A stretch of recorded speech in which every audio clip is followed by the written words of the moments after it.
you get settled down and get comfortable in your own seats, kindly check your surroundings first and arrange your chairs. Now that it's done, you may take your seats. Pauline, Ms. President, who are the absentees for today? Okay, nice to know that there are no absentees for today. Okay, and just like every time that we go to class, we will establish once again our classroom rules. With every letter of the acronym stands for H4, U4, M4, A, N, and S. Very good. So now let us have a quick recall on what we have tackled last time and yesterday. Okay, Edward, what can you say about our lesson last time? Okay, very good. Last time, we have established the topic about taxonomic classifications, including where other animals belong to. As well as yesterday, we have tackled the latter part of the major classifications under the kingdom Animalia, which is the vertebrate. The vertebrate is the type of animals that have backbone. Again, the animals that have backbones are called vertebrates. Very good. So, with that in mind, to ease up a bit our day, let us have a quick activity. So, it is entitled Guess Who Am I? So, this is just a very simple and quick activity. So, to be projected on the screen are different types of animals with their zoomed-in images, including their names as jumbled together with short descriptions of who they are. So once I say the phrase, guess me, you must raise your hand in order for you to be acknowledged by me.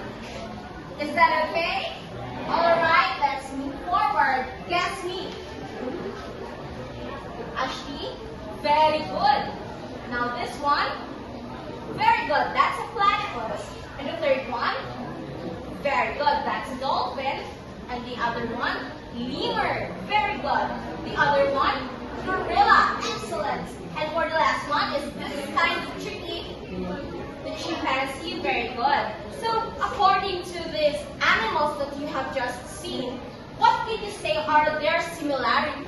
Since we have observed that they are very different from one another. What can you say about their similarities? Janelle? Very good. These are all vertebrates. Again, there are animals that possess backbones. Another similarity that you may infer, which is very similar to us humans as well. Yes, these animals are called mammals. They are the animals who bear their young as well as give nutrients through the mammary glands. So, through the latter or the last three animals that you have seen, do you think that we are closely related to them? Very good answer, Ashley. Ashley, they are all related to us equally. So now, I guess I don't have to go on with the topic since you have noticed it. Just kidding. So with that, you have unlocked our topic for today, which are the taxonomic classifications of humans, particularly in the class Mammalia and order Primates. So with that, let us establish our objectives for today, which are these three. Alright. So, have you seen this image before? Yes. Very good. And what can you infer from that image? Oh, I see. Thank you for that thought, Saina.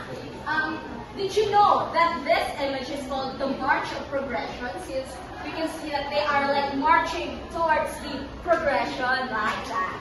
So, however, that common factor that they are, like what you mentioned, Saina, that they are evolving, or we have evolved from apes, is through lineage feeding. Don't believe me? Well, let's try this interactive model for us to assess whether that information shared by your classmate is true or not. So, you may access this QR code through the use of your stable internet connection through your phone, or if not accessible, you may click the link that I have forwarded to our GC and the title that you may manually search on your Google bars. So I will give you 10 minutes for you to explore and answer the quick questions there and share an insight on one happy. Okay? Apoli, I believe that you are done. What can you say about the interactive model? Excellent. So now, I believe that you have truly led your ideas through the interactive models, since you have established that the idea that we humans evolved from apes is actually not true and misleading. It is said that the previous image rather only shows that we have evolved from this similar ancestor and not through the apes themselves. So that is the difference from us being humans and apes being monkeys, right? So have it ever got into your mind that if apes were to become humans, therefore there will be no monkeys at all anymore? See? So that is kind of confusing. Therefore, with the use of this emergence of technology, we can able to visualize on how we were before, our ancestors were before rather, and how we are growing today as humans. So very good. Now, have it ever piqued your mind on what taxonomic classifications we actually humans belong to? Since we've only tackled on the taxonomic classifications of particular animals. So, if you are curious about it, let us access this video clip from YouTube for us to be aided on what taxonomic classifications or specific taxonomic classifications we actually belong to. So, Jaila, by watching the video, what can you infer? Very good. So, according to the video, that within the 8 taxonomic classifications we have mentioned before, that we belong to these certain taxonomic classifications, in which the domain is the Eukarya, Kingdom, Animalia, and such. However, as mentioned by your classmate Jaila, that the video did not obtain or did not tell us why do we belong in this class, why do we belong in this order, right? So it's kind of confusing to just guess on why we belong there. So another video may help us to determine on why we are called mammals.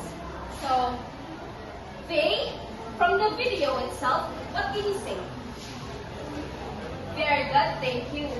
So as the video was presented, we are taught that we belong to mammals, specifically at the Eukarya or the Eutherians rather. So take a look back that the class Mammalia means that we are vertebrates, warm-blooded, and nourish our young with the milk through the mammary glands which the mothers possess. So with that, there are the 3 ways mammals give birth. The marsupials giving birth in pouches, monotremes which are egg-laying. So through the previous activity that we have done, some examples of this could be, here is the kangaroo, right? In which its baby is called a joey. And this is an example of a platypus. So you haven't known about that platypus are also mammals. So that is a new trivia for you. So now, it was settled on the video that we belong to Eutherians or placental mammals rather, in which we are conceived through our mother's wombs and nourished in the uterus via the umbilical cord within the placenta. So by that, we will now establish on where exact order we actually belong to. Looking back, order is a taxonomic classification that groups related families within a class. Examples of these are the following. And our specific class, or the specific order rather, that we belong to are order Primates. So now that we have settled why we are under the mammals, or the class Mammalia, and the order Primates, let us now distinguish our differences from other mammals. So as primates, the order Primates and the other mammals, these are our differences. terms of body structure, in which we are the only mammals that may fully do the posture of erect or semi-erect, as you can see from the picture. And we are the only mammals that may walk upright. So, here. Another one is our locomotion, or the way we move towards one place onto another. So, through quadrupedalism and bipedalism, in which we will elaborate furthermore on the next slides. Another one is the brain and intelligence, which we primates have. So that. There was a question raised earlier that how about the other animals, ma'am, which are bigger than us? Of course, they have bigger brains and bigger organs, right? However, yes, that is true that they have bigger brains since they have a bigger mass. However, their capacity is quite different from ours. However, despite these complexities and such, every being in this world is still equal, in which we have different characteristics and different ways on performing our knowledge through different phases. So thank you for that question, Annie, earlier. So I guess that I have answered your question. So thank you for that query. And the last one is the physical traits, in which we are the only mammals, specifically the primates, that have 5 fingers on our hands, and which allows us to grasp and allows us to move in different places. So now, what do you think is the characteristics that sets us apart from the other primates? Despite the already seen physical attributes, let us establish the other differences we have with them. So, although it was mentioned earlier that we primates have bigger and more complex brains than other mammals, we humans have bigger and more complex brains compared to other primates. It was said here that our brains are 3 times larger than the ape brains. Come to think of that, despite them being larger in mass than us, we have bigger brains and complex brains than them. So that is quite intriguing. Another one is the anatomy of bipedalism. Here on the picture, you can see that we humans are the only ones who can walk upright and go forward with 2 hind legs. See, here in the picture, that we have longer and stronger hind legs compared to them, which they have shorter and weaker hind legs, in which they have the opposing side, that they have longer and stronger arms, allowing them to go places through quadrupedalism, in which they use 4 limbs or the 4 arms.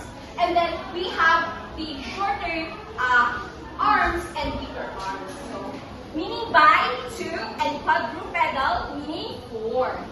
Alright?